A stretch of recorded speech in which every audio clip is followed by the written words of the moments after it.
Regiment of the Republic of Korean Army south of TOR-warning, inflicting heavy casualties.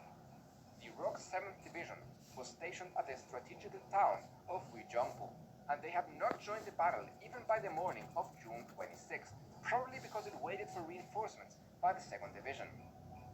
But when the 2nd Division arrived later that day, it quickly collapsed, and the South Korean troops panicked. A hole opened up in the Gyeongbu corridor, and North Korean troops poured in, moving closer to the capital. Fearing a popular uprising, President Ri ordered the massacre of the Bodo League members. South Koreans killed between 60 and 200,000 of its own citizens. Many of these people were not even communists, but had been enrolled to comply with Ri's high quotas. The South Korean government and its American allies initially attempted to put the blame on the North Koreans, and it wasn't until the 1990s that the Truth and Reconciliation Committee managed to establish the truth. Morale in the South Korean army was already low because of their lack of firepower and poor training, especially compared to the hardened North Korean veterans who had recently returned from China. Ri's government had become increasingly unpopular, and many soldiers despised their officers who had served the Japanese. As people across the south took up arms and harassed the South Korean army from the rear, countless ROK units mutinied and fled. In these dire conditions, Seoul could not hold any longer. President Ri had promised to stay in the capital, but fled the city aboard his special train. The army and police began a chaotic retreat, during which they blew up the Han River Bridge. I think someone needs to get their book back.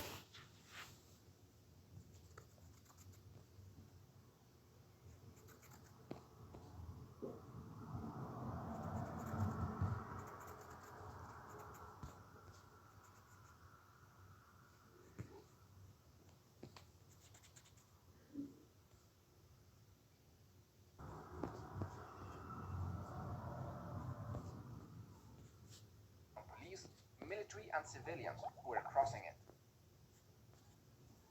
Before the police abandoned the capital, they massacred between 4,000 and 7,000 political prisoners. Americans photographed and recorded the incidents, but did nothing to stop them. These killings were also initially blamed on the communists.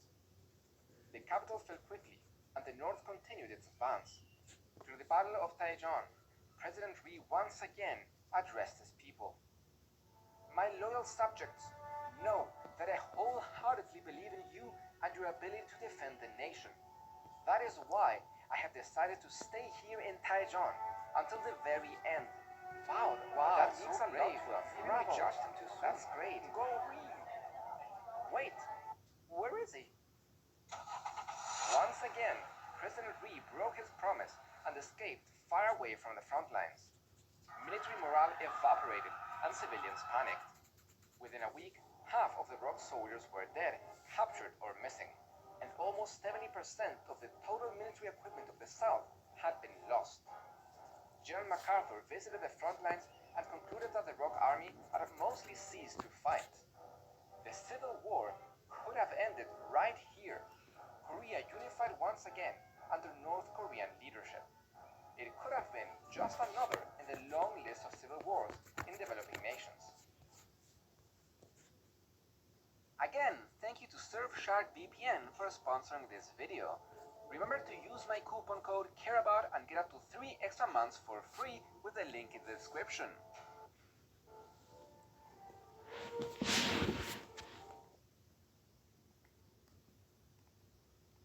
Introducing Amplitude, the digital analytics platform that's essential for every builder.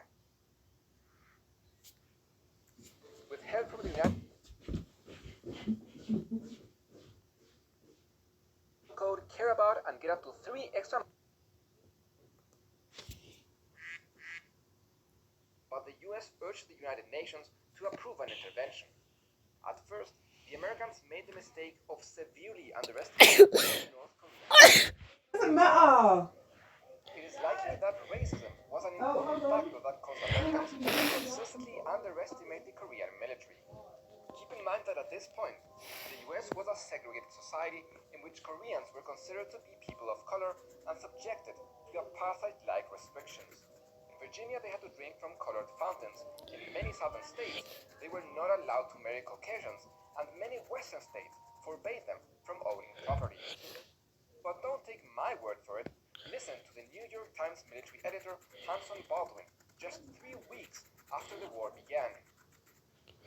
We are facing an army of barbarians in Korea, but they are barbarians as trained, as relentless, as reckless of life, and as skilled in the tactics of the kind of war they fight as the hordes of Genghis Khan. Like locusts, the invading army apparently is prepared to live off the country. Mongolians, Soviet Asiatics, and a variety of races. Some of the most primitive of peoples. We face in Korea and elsewhere not only the armed horde, but the armored horde. A few days later, he wrote, "The enemy is still advancing. Behind him stand the hordes of Asia. Ahead of him lies the hope of loot." Again, this was said by the New York Times military editor Hanson Baldwin. If this is what they openly said in one of the country's largest newspapers, one can only imagine what they said behind closed doors. Still, these primitive, barbaric hordes pushed southward with dramatic success in the summer months of 1950, with one humiliating defeat after another for American forces. During this entire time, guerrillas were wreaking havoc on the Allies. As a response, South Korea and the US began a brutal campaign and burned down every village that was suspected of harboring communist sympathizers, usually with napalm. In July 1950, in Nogun-ri, American soldiers machine-gunned hundreds of helpless civilians who had taken refuge under a railroad bridge. Right, little man, come on. Let's read your bizzle. Quickly. What page do we read? 18.